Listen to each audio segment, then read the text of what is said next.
60 years after Turkey's first attempt to launch an indigenously produced vehicle, the dream of a Turkish car is finally coming true. 5 of the country's largest engineering conglomerates got together in 2018 to build electric cars.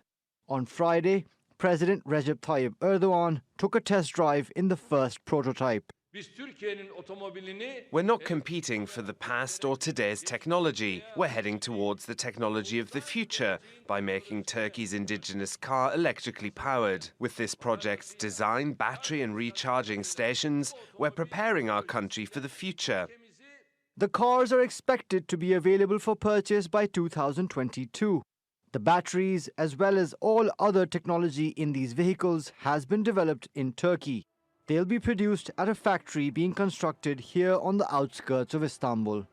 The 5 engineering firms together are investing $3.7 billion in the project. More than 4,000 people will be employed at the factory, and it's expected to produce 5 models by 2030. Earlier this year, President Erdogan had criticized the consortium for moving too slowly. Now that the first 2 variants have been unveiled, he's become its first customer, pre-ordering the very first car that will come off the production line in 2021.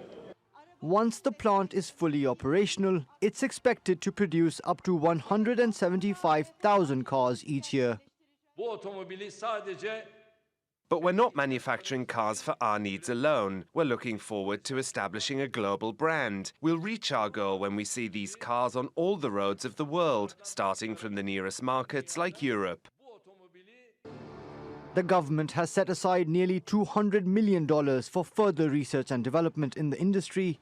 It will also provide space for charging stations and other infrastructure, ensuring a smooth road ahead for Turkey's car makers.